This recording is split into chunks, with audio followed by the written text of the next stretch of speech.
Gender Talk series. It is my pleasure and privilege to introduce today's speaker, Assistant Professor of Women's and Gender Studies at Syracuse University, Dr. Pedro DiPietro. Dr. DiPietro's research focuses on decolonial ways of thinking and producing difference that are permeated by Indigenous cosmologies. Specifically, they look into the cultural production of queer space by comparing networks of racialized travestis in the Andes to joyeteria networks in the San Francisco Bay Area, using Latina and Chicana spatial thinking to pursue this comparative study.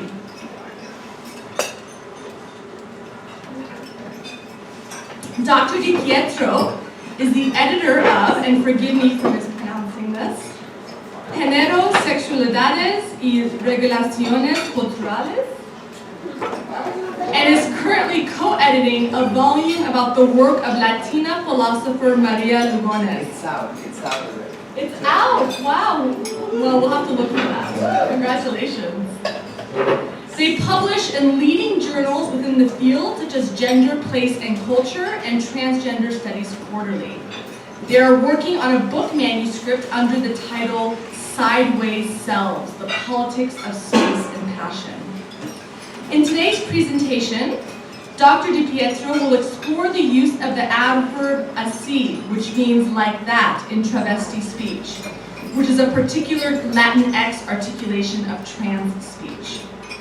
Rather than encasing travesti subjectivities within an attachment to injured identity, Dr. DiPietro will argue that así manifests as bodily negotiations that foreground polymorphous, situated, decolonizing, and post-humanist vitalisms. Dr. DiPietro will further argue that the adverb así reveals travesti theorizing as an otherwise approach to what feminist thinkers call, quote, new materialisms. Today's respondent is Berea College's own Assistant Professor of Latinx Studies, Dr. Gwendolyn Ferretti.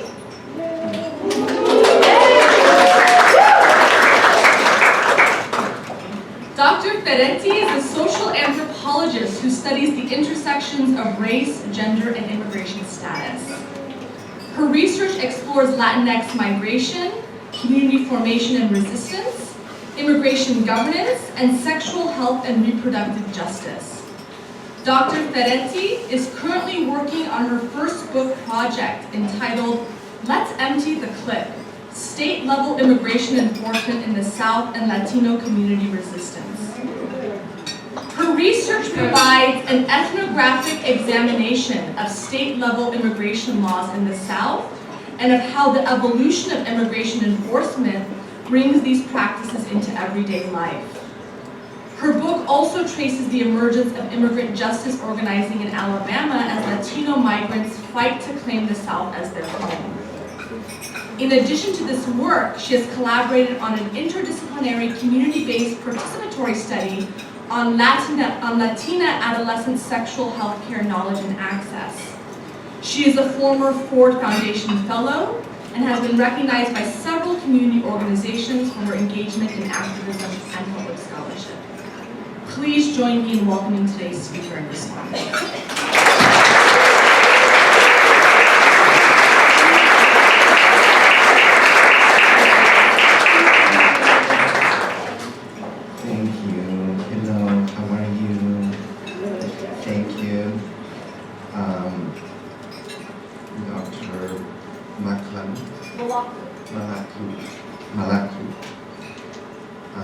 For that presentation.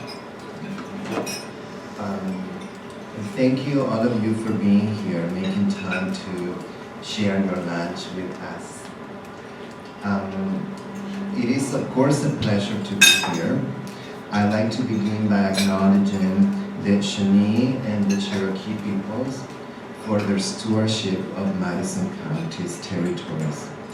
I would also like to thank the Department of Women's and Gender Studies, the chair, Dr. Malaklu, for this invitation. Kim Satterholm, thank you, and for her support behind the scenes to make my visit possible. Thanks also to Dr. Gwen Fedetti for her generosity in responding to my presentation today. Oops.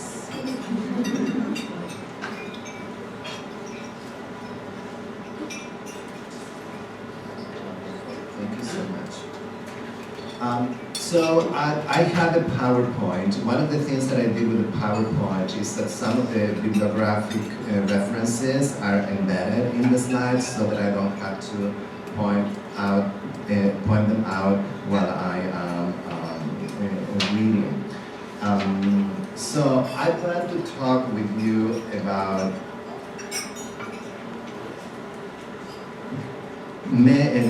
claims that many feminist studies consider to be central for understanding trans and transgender realities.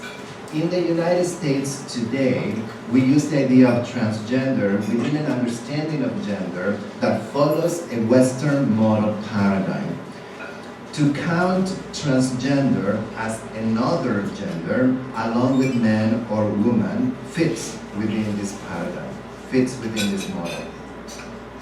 The Western paradigm constructs gender not only as binary or either man or woman, but also as a distinctive feature of human beings. It differentiates between a self-contained individual who is free and autonomous, and on the other hand, dispossessed, unfree, and subjected non-humans. The current visibility of trans experiences in politics creates unprecedented opportunities, not all of them as revolutionary or critical as we'd like them to be, or at least I would like them to be.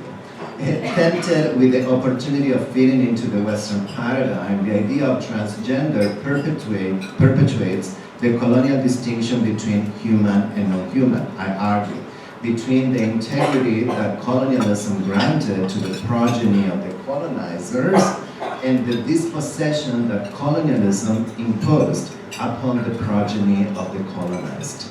So if the colonized were denied gender in the sense of not being treated as either man or woman, so it would be interesting to think about what does trans woman or trans men do in terms of this distinction between human and non-human within the legacy of colonialism.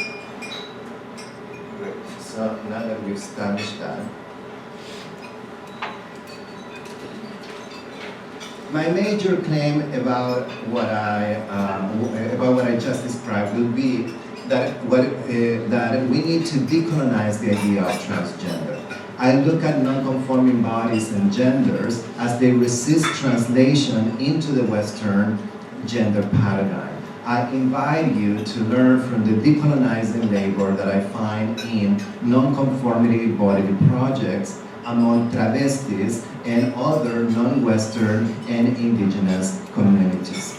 The research that I pursue weaves together Latinx and trans geographies, feminist theories of collective and resistant action, and theories about the body as they emerge from non-Western and indigenous knowledges. Some may call these theories post-humanist theories of the body. As a trans person of color, I examine the legacy of colonialism, of racial classification worldwide, and how it bears on two interrelated sides. First, the notion that bodies are produced within impermeable boundaries, the notion that bodies are produced as having impermeable boundaries within a two-sex, male or female, man or woman paradigm.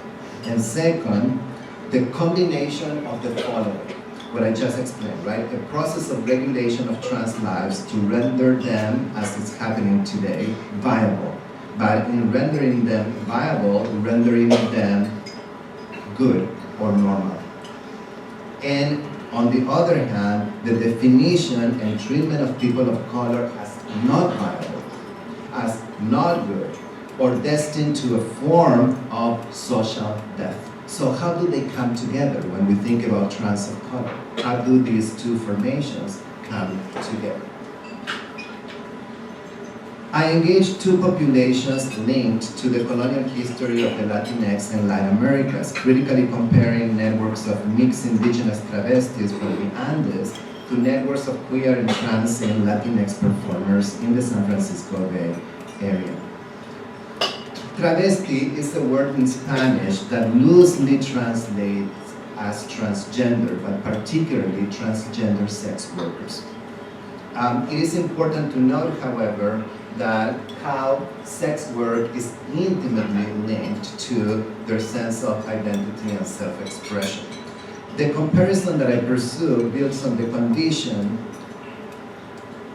of exiles or as exiles into of both travestis and transing and queer Latinx folks into the social space of displacement that travestis and trans Latinx folks share.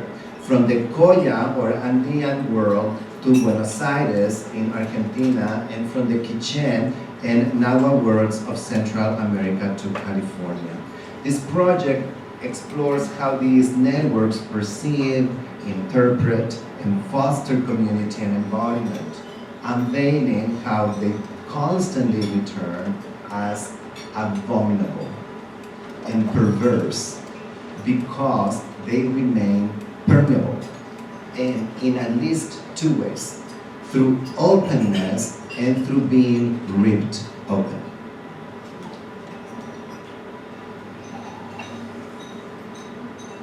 So this is the slide that exemplifies that I would like to exemplify what I mean by this condition of openness and being ripped open, taking you to one example from the colonial history of the Americas.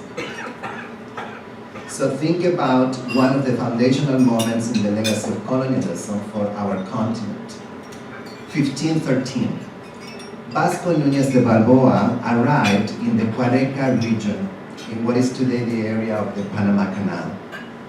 He finds a group of 40 Cuareca natives who were singled out by the Spanish colonizers for their alleged participation in sodomy or anal sex. As punishment for a sinful practice that the Catholic dogma of the Spaniards considered abominable, Núñez de Balboa ordered all four to be thrown to the dogs, to be eaten alive.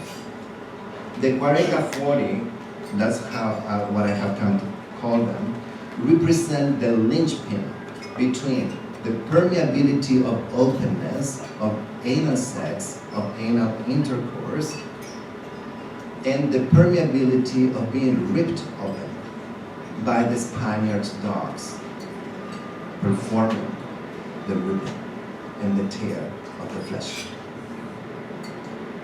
I began studying permeability and networks of permeable bodies when I encountered the late Loana Berkins in 2003, a trailblazing activist among travesti sex workers in Argentina.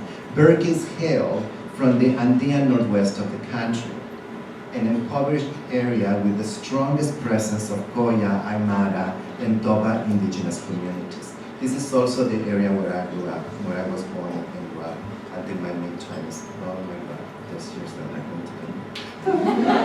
We both relocated to geographies of survival from transphobic and transnormative violence. The routes of migration sent us, however, to different destinations. In the Zona Roja or Vice Zone of the Palermo neighborhood in Buenos Aires, where Loana first landed, there's currently about 500 travestis who actively work as sex workers. 88% of the travesti population was not born in Buenos Aires, and approximately 70% of these 500 come from the Northwest, from the area where Loana and I grew up. The life expectancy is 36 years in 2017, up from 32 in 2005. 2/3 were estranged from their families at the time they joined the sex work trade. Only 6% has had employment other than sex work between the ages of 18 and 29. Across all age brackets, an average of 70% claim sex work as their main source of income. Between the ages of 18 and 19, 90% of them depend entirely on sex work for their finances. In 2016, 77% stated that they have suffered interpersonal or institutional violence throughout their lives. In some, they suffer multiple human rights violations. Even when they face these harsh conditions for the last 30 to 40 years, travesti organizations spearheaded 2 landmark bills. The same-sex marriage bill in 2010, second only to Canada in the whole hemisphere, and the gender identity bill in 2012, the most comprehensive in the world after Malta's. Since the right-wing party known as PRO took office in 2015, hostility toward the travesti population has surfaced. Over the decade between 2003 and 2013, but a week ago we defeated the right-wing party. Don't you think that is cute that I came today to...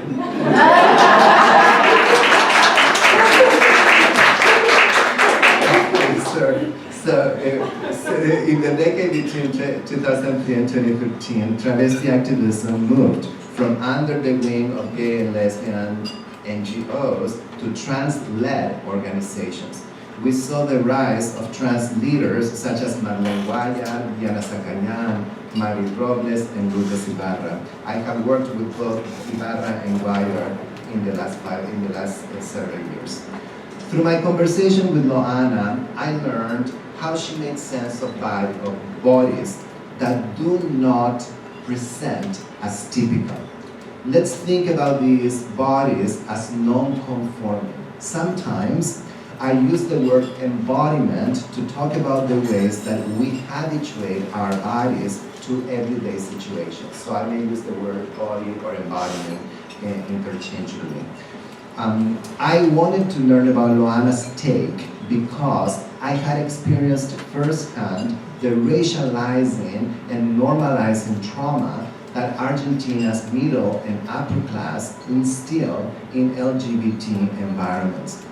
So the LGBT inclusion is kind of like a wishy-washy type of inclusion that hasn't done much about de-racializing or contesting white supremacist values in the country. By the age of 12, Loana perceived her embodiment not as a matter of personal choice or natural inclination, but rather as a relation between and among peoples. You have probably learned in the feminist classroom, you can see that I prepared this for an audience of students, right? Yeah. That the notions of choice and natural inclination, which are contrasting, have not offered leading explanations of non-conforming genders and sexualities. Loana didn't seem to follow either. She felt closer to those bodies that sustained her own flesh. In pointing to the impressions that other bodies left upon hers, Loana moved away from the type of self-contained embodiment that both choice and natural inclination seem to privilege. She names the moment of bodies impressing upon each other with the word así. The very first time that she saw in the street an enticing gender non-conforming embodiment, she had no idea what travesti was or what it meant, but she quickly recognized how captivating their bodily presentation was, and she felt that she herself was already engaged in becoming like that, or así. Within these views, I understand that así realizes some type of openness of the flesh, its capability for impressions, for being impressed by, and impressed upon one. No, for being impressed by and for impressing upon one another. In Spanish, así has the function of a modal adverb, such as what we do in English with qualifiers to make them say something about the way we're doing something or an activity. I am presenting this paper with playfulness. I am being playful. So what I'm doing is I'm presenting the paper playfully. So playfully is the modal adverb of sorts, right? Did I get that right? Yes, I did. Así in Spanish is a modal adverb that loosely translates into English as like that or that way. But I feel that Loana used así as more than a modal adverb. Así in her tongue enacts a bodily disposition, a way of pointing toward, but also a way of pointing out. Así operates as a mode of realizing embodiment, of bringing embodiment into being, without neglecting its crucial porosity or permeability. The demonstrative pronoun that and the preposition like entail together a coupling between counterparts, each presenting in some relation of reciprocity to one another. You know, being capable of impressing upon each other.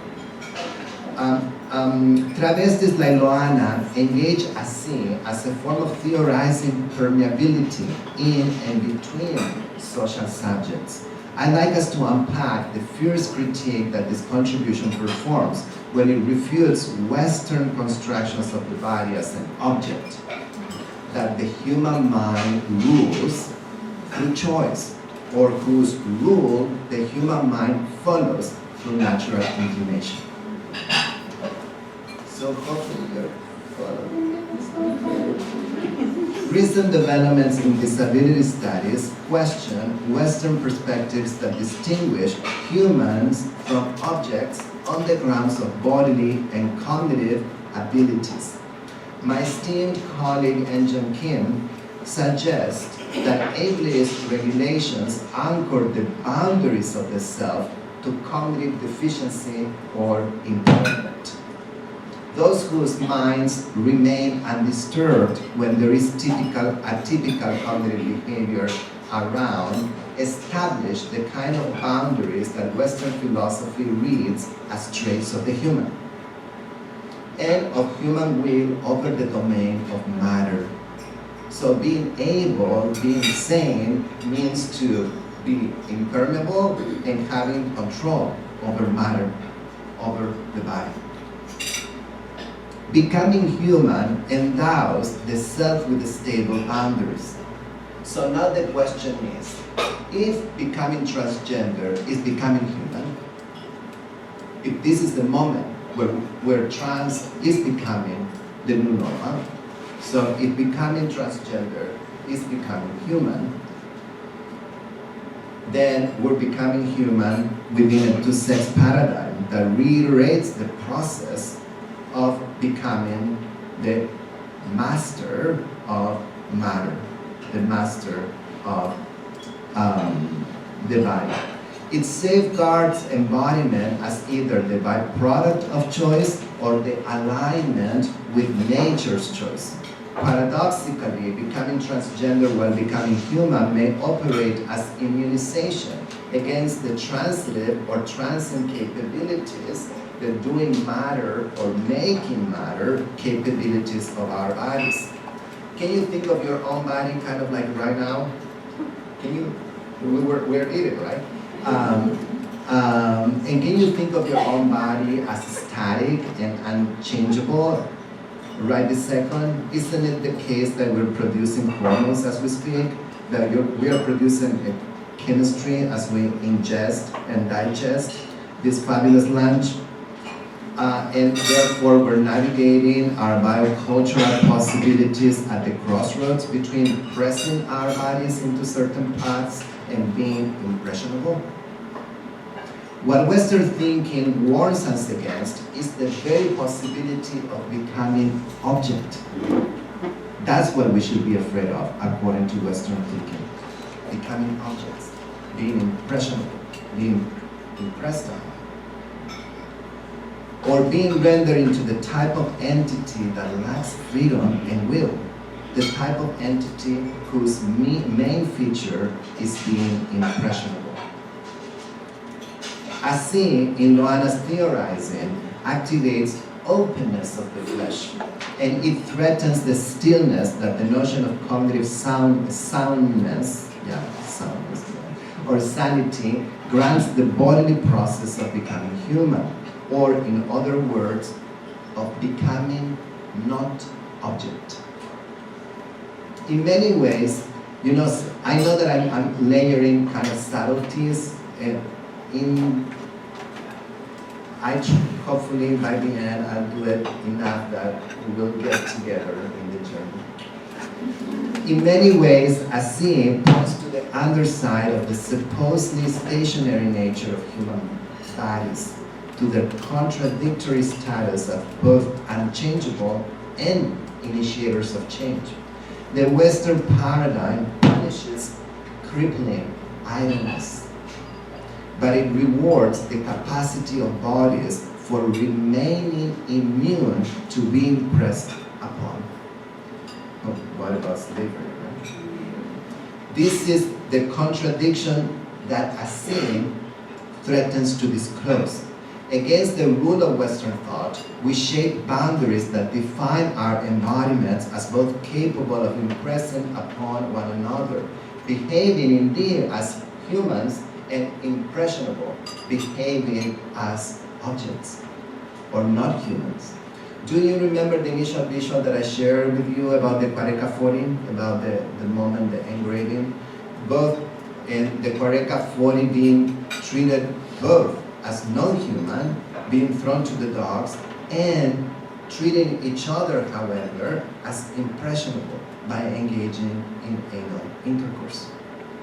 Perhaps this is an important teaching that all of us as feminists can learn from travestis such as Loana and their use of Assim, particularly from their knowledge about bodies and how they come into being, neither as a result of inner will or the will of biology, nor as a result of the capacity to reject outside impressions. There's a wide field known as new materialisms that have kindred interest to those that Loana pursued, as she made sense of Assim. It is a matter of justice that we engage new materialism when it doesn't come out of the pages of books, but out of the documented wisdom of trans of color communities. So it isn't the scholars who invented the new materialisms.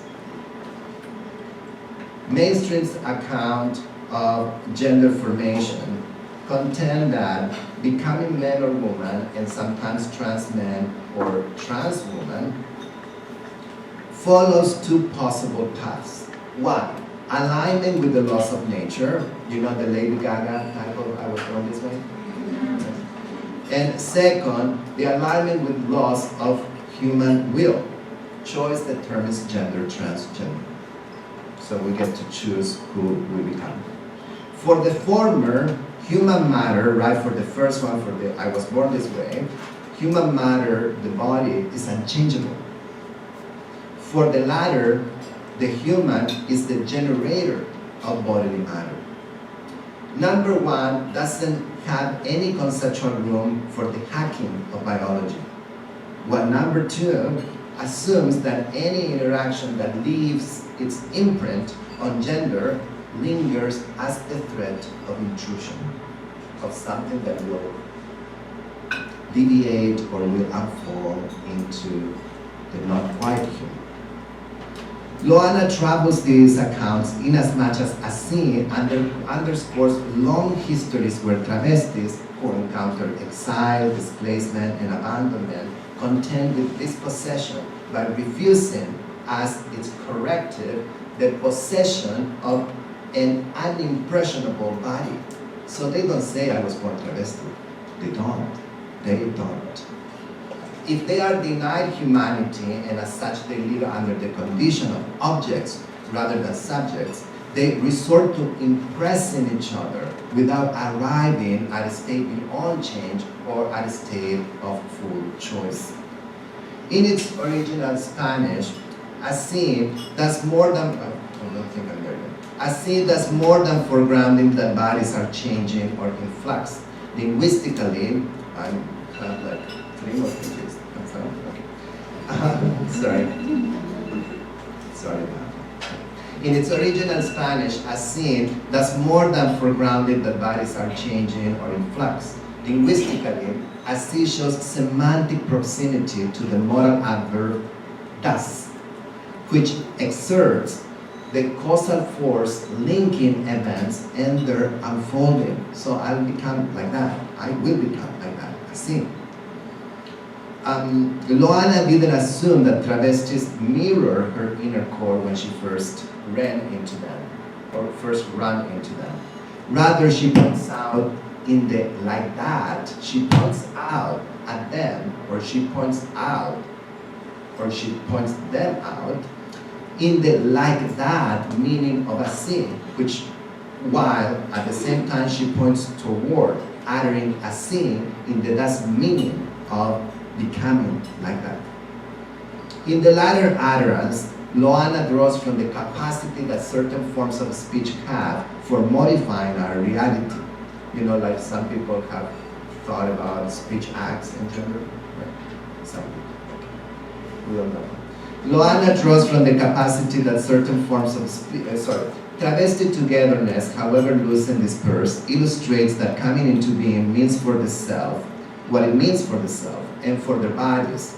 And it means to undergo a process of dispossession, of becoming object, of being impressionable, and yet at the same time, it also means to go under, being impressed upon, to die and be reborn. Some versions of feminist new materialisms locate their critique of the mainstream accounts of gender formation, which I described above, within a paradigm of gender performativity. For instance, the performative paradigm debunked the myth of the essence of gender and favored an account of gender not as something that we are or are born into, but rather something that we do, enact, or invoke over time and through repetition. Gender behaves more in the manner of an event than in the manner of an essence or a thing.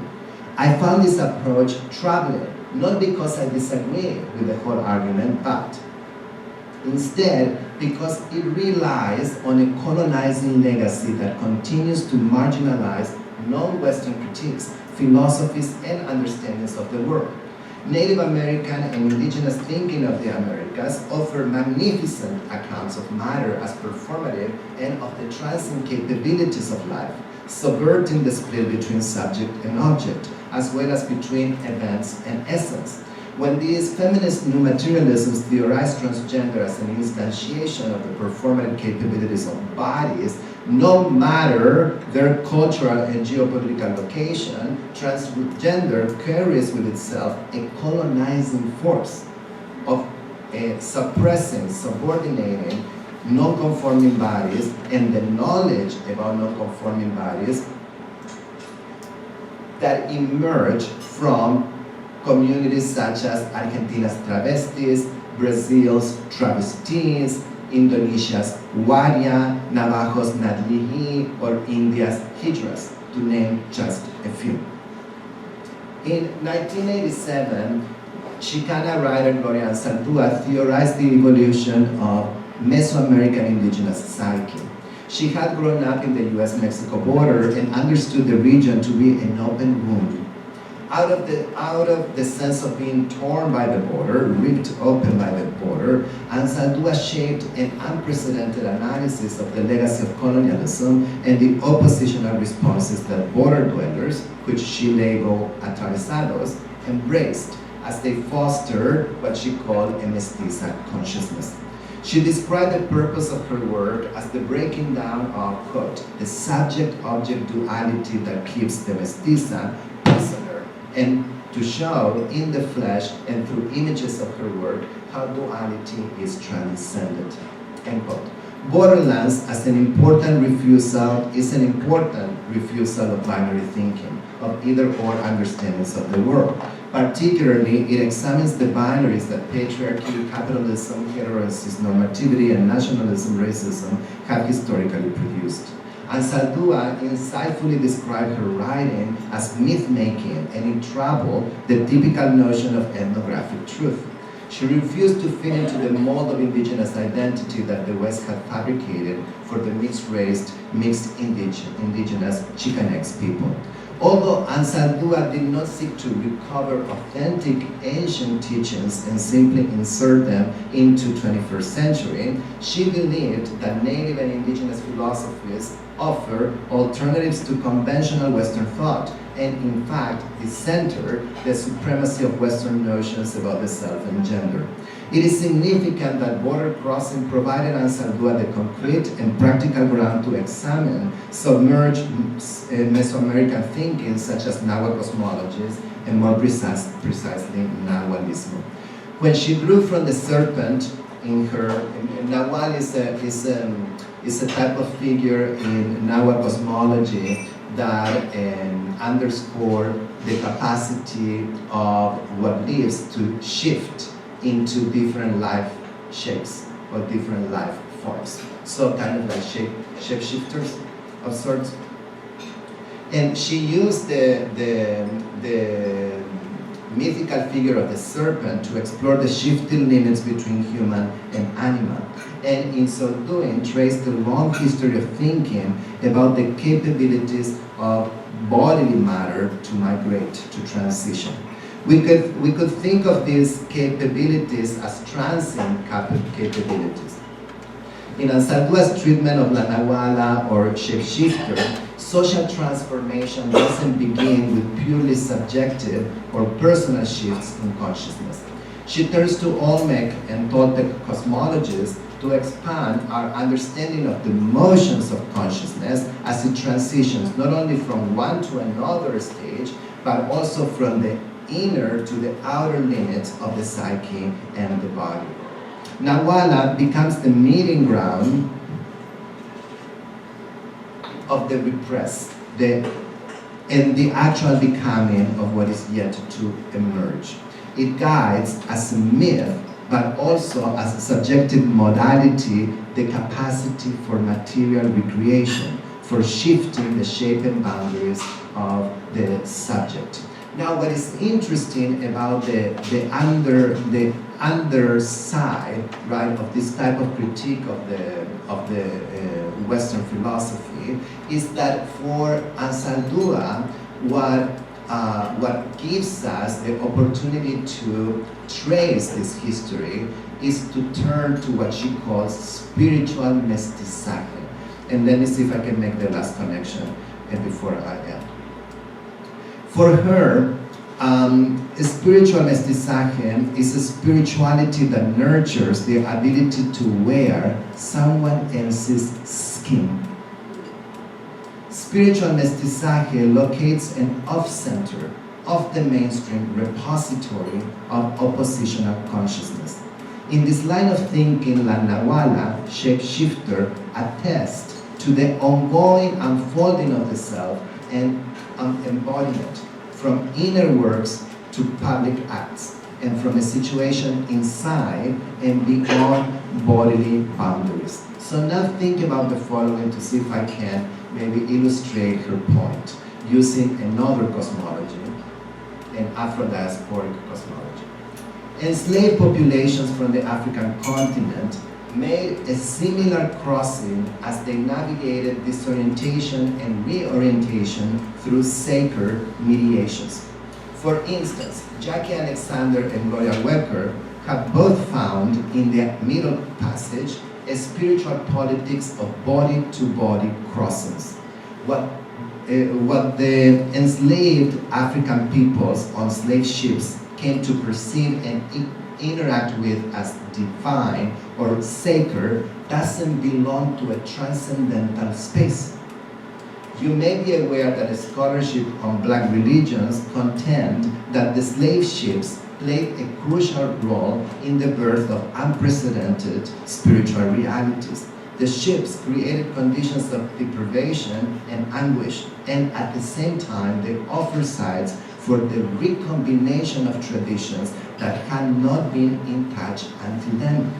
Moreover, besides recombination, enslaved but not decimated, these new pilgrims of the sea, of the ocean, reconfigured the ships into concrete, side by side, body to body invocations of spirits, of being impressionable. They reach for what lies beyond the human, cultivating communication among those that they were not meant to understand. I always ask my students, how do you think the folks on the slave ships made sense of each other? And they look at me like, why they didn't speak English?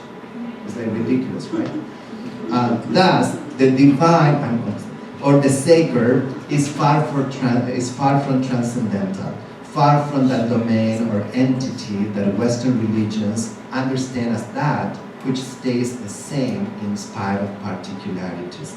The sacred among the black pilgrims of slave ships belong instead to diasporic formations, to migrations of peoples whose sense of themselves they reformulated and reframed as a matter of survival in the face of colonizing, dehumanization.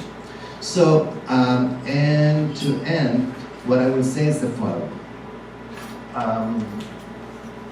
I see that there is, right, between the Chicanx cosmology of atravesados, of crossing beyond the confines of the normal, a diasporic formation that reaches for the spiritual, that reaches for an embodied spirituality that provides us the new threads for a materialism that complicates this notion or distinction, colonizing notion between the human as impermeable and the non-human as ripped open.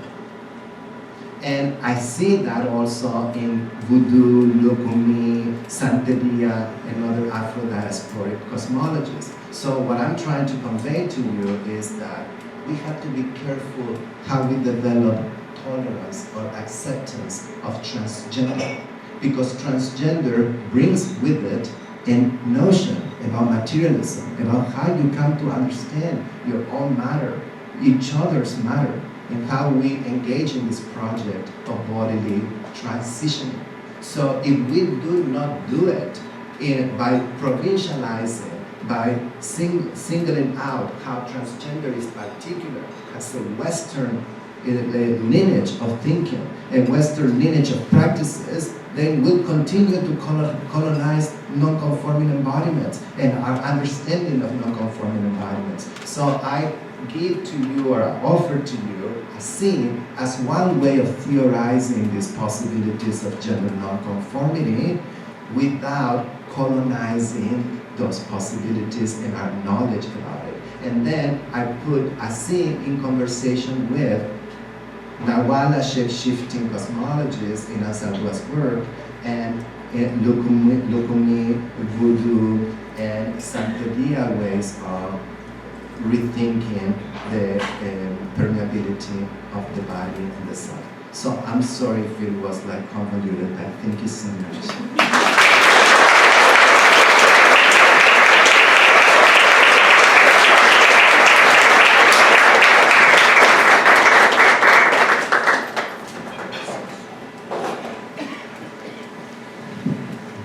Thank you for sharing your words. I'm honored for the invitation to respond to your work. Firstly, I'd also like to thank the Department of Women and Gender Studies for organizing this series and to express my appreciation for Dr. Shadi Malaku for your efforts and vision in your new role as Department Chair and Center Director, and to Kim Saderholm for your work behind the scenes making sure that everything works to plan. In responding to this paper, first I'll give an account of how I personally connect to the work, then provide my own interpretation and a reflection on this research. So, growing up when I visited my abuelita, my grandmother in Mexico, she was then in her 70s, and she recounted how as a young girl in Uru Hidalgo, she came across a nahual, a shapeshifter. Having wandered from her house into the woods at dusk, She heard the cries of a tecolote, an owl, sitting on the branch with its back towards her. Drawn to it, she stared at the creature. And in that moment, the tecolote turned its head and revealed the face of an old woman. My abuelita was frightened at the sight and ran home. Telling the story as an old woman living in the urban sprawl of Ecatepec in the state of Mexico, she continued to be impressed about having seen the Nahual, but at that point had recast it as the devil's work. To this day, I remain fascinated by the story, now one of my memories of her since her passing, and wonder what it would have been like if she had stayed and answered the creature's call instead of recoiling from it. In their paper, DiPietro offers us an analysis of mixed Indigenous Travesti's process of making sense of bodies and genders that are not and do not present as typical, as conforming to Western constructions of a gender binary. They invite us into the process of perceiving embodiment and gender making as something that is permeable. And they do this through an exploration of the late trans activist Loana Berkin's usage of the term así, to think about the simultaneously mobile yet situated actualizations of travesti bodies and identities. They recount how Loana was enticed by the embodiment of gender nonconformity when walking down the street as a girl, captivated by its potentials. As an activist, Loana insisted that we imagine and desire el cuerpo travesti, the transvesti body, and revel in its nonconformity, affirming that sobre todo vale la pena ser traba, orgullosamente traba. Above all, it's worth it to be proudly, no, to be, sorry,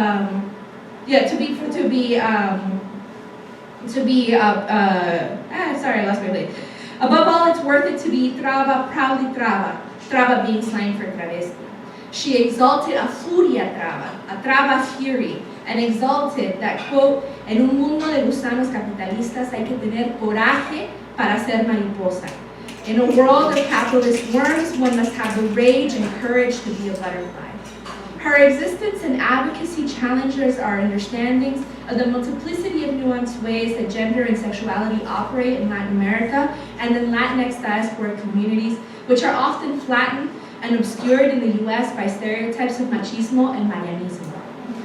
In guiding us to understanding the modal adverb así, DiPietro calls out transphobia and transnormative violence, as well as the violent legacy of colonialism as they intersect for queer, mixed indigenous travestis in South America. They connect Loana's usage of así as being indigenous, non-conforming way of knowing what is in line, the knowing that is in line with contemporary neo-materialist literature, which works to move beyond understandings of gender and its intersections as social constructions instead of considering how material bodies, spaces, and conditions contribute to the formation of subjectivity. They offer that así subverts binary thinking, as travestis' experience of denial of their humanity has led them to, in DiPietro's words, resort to impressing each other without arriving at a state beyond change or at full choice. DiPietro then invokes the Nahuala, a conceptualization by Anzaldúa, suggesting that we consider Nahuala as the body unfolding of transing, and consider transvesti as an embodiment that is continuously shape-shifting, simultaneously being many forms, and being co-constituted through a relational process in the face of being treated as not viable and being destined to a form of social or physical death. They further offer a concept of sideways selves to characterize the ways that some travestis can't afford to seek a final destination, and therefore are ever transmuting, transforming, and moving neither forwards nor backwards, but from side to side. Discussing queer and indigenous ways of knowledge is vital for our time. Just last week, President Trump declared November as the National American History of Founders Month, purporting it to be a celebration of the country's, quote, dedication to promoting liberty and justice. This subverts President George H.W. Bush's 1990 proclamation of November as a National American Indian Heritage Month. We are witnessing the substitution of the fallacies of colorblind racism and neoliberal multiculturalism with an explicitly white supremacist, xenophobic, neo-nationalism which manifests in a multitude of ways. As a critical migration scholar and Latinx studies scholar, sorry for the repetition, I appreciate DiPietro's contributions to our understandings of non-normative bodies. In my work, as I explore the experiences and persecution of undocumented migrants and find how undocumented people find ways to survive in spite of the violences of the state, I explore the phrase ponerse trucha, to make like the trout, to swim upstream, to manifest how undocumented people envision their lives as continuously in struggle. In immigrant justice work, the butterfly too emerges as a major symbol, as a creature that transmutes in form, whose transnational migratory flow cuts across human-imposed national boundaries, and that is associated to pre-Columbian mythologies as holding the spirits of the departed as they return to Mexico in the time of El Día de los Muertos. As a Mexicana, Chicana, brown, cis-queer woman, I'm enticed and challenged by DiPietro's work. I am lured to take a different turn than my abuelita, and to lean into the Nahual apparition, to share Loana's rage to be a butterfly in the world of worms, and to embrace the borderlands experience of atravesimiento as a new resident in the Appalachian Plateau, and to work to decolonize our understandings of body, gender, and our world. And I urge that you do too.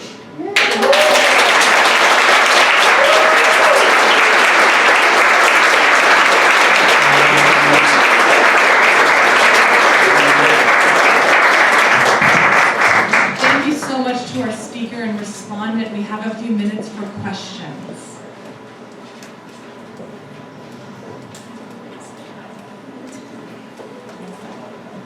Don't be shy.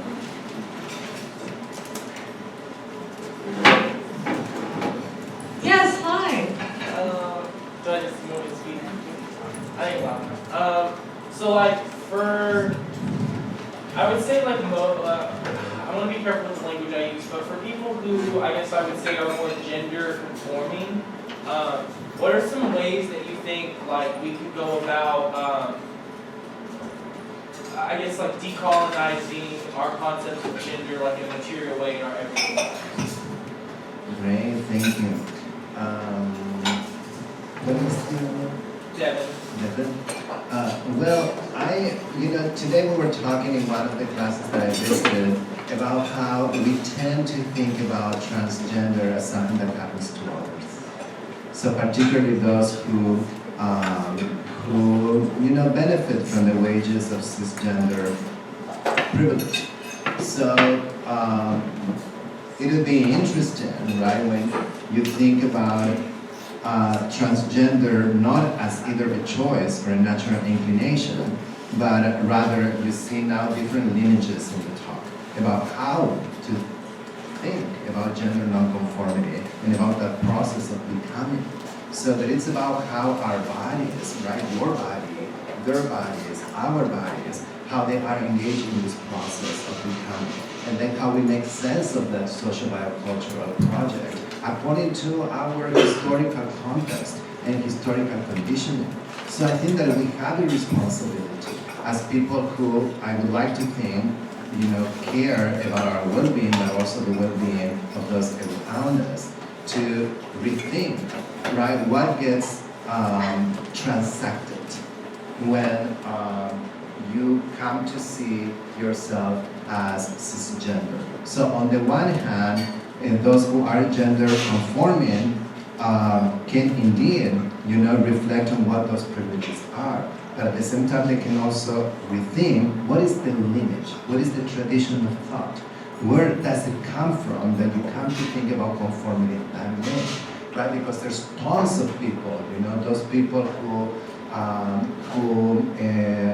are differently able, folks who, because of how capitalism works, work part-time or really jobs don't come around anymore for the trade or the skills that they have.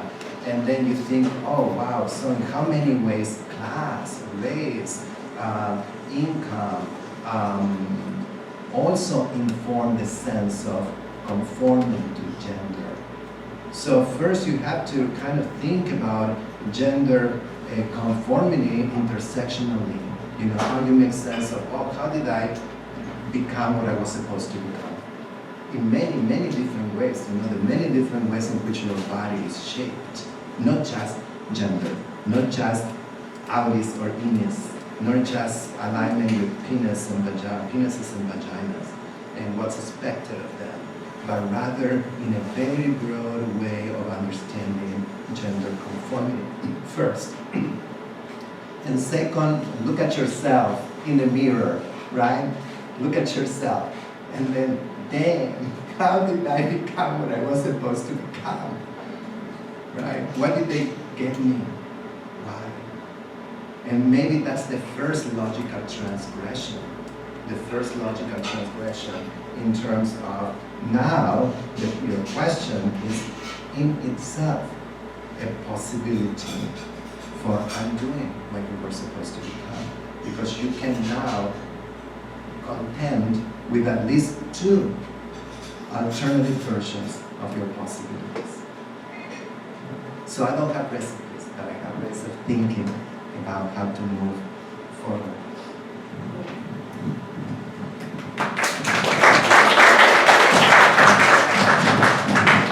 Any other questions? Oh, I don't know how to say this, but you made me miss the heroes. I was in India, and they have a place because they bless children, and I'll never forget being on a bus, and a hero came on, and the men, they didn't dare give him or her any money, and it was just part of the culture, and the dancing, and they just had a place there.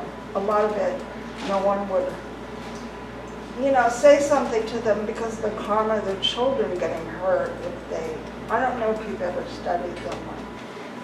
Studied whom? That's what I The did not... eunuchs of India, the heroes. Yes. Now you know what I'm talking about. Yes, I do. Sorry. They are, I believe that you may be talking about Hijra communities. Yes. And Hijra communities, I lived in India for about 8 months. Those are also the years I'd like back. I'd like back to learn more about India and Hindi and about Muslim India and about Hindu India. So there's two scholars. One is Uta, is one of them, and then Gayatri Reddy, that they have written extensively. And there's another one that I can't recall the last name right now. They have written extensively about Hijra communities. Now the question for me, in order to make a connection here, is that the problem is that we tend to think, right, with this Western literacy about Hijras as the transgender people of India.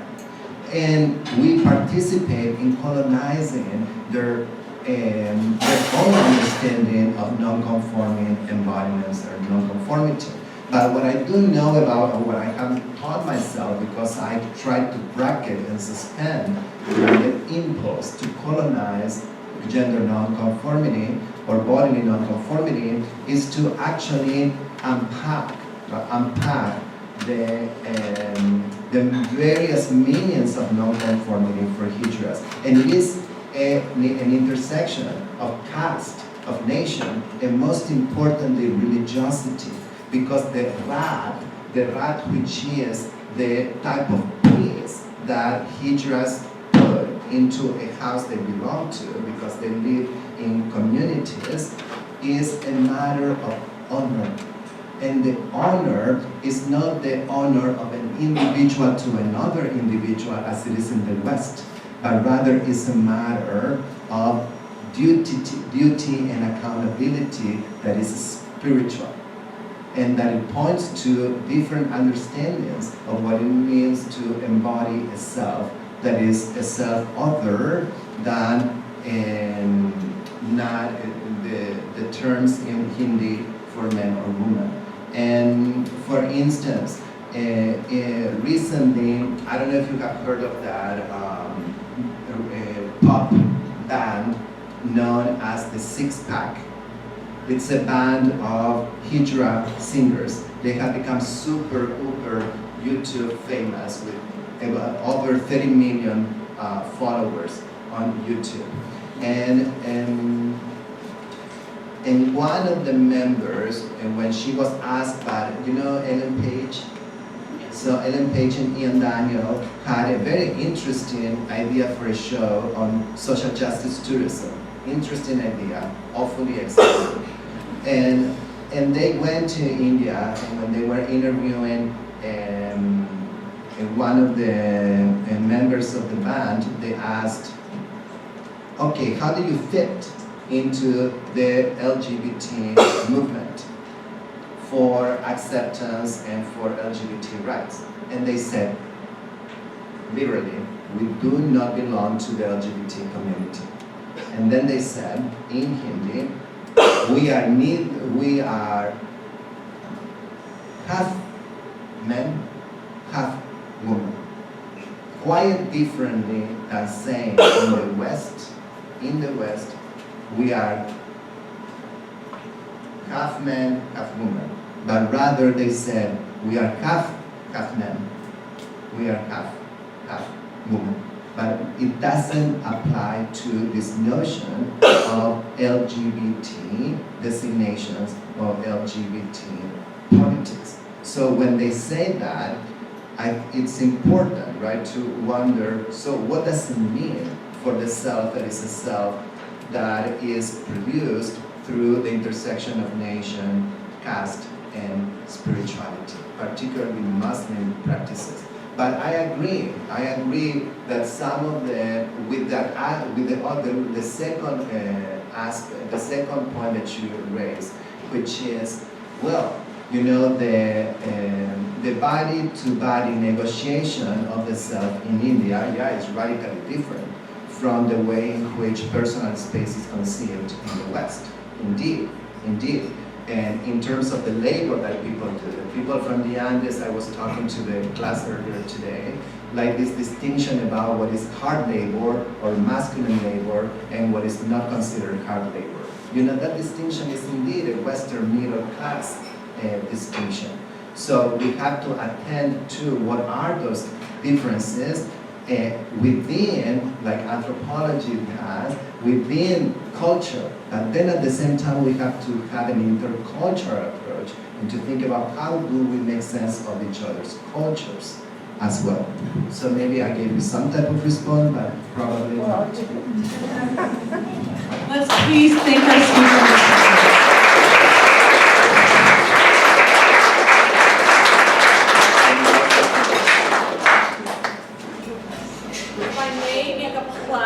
Please join us again next month on December 4th, when we'll have our next dinner.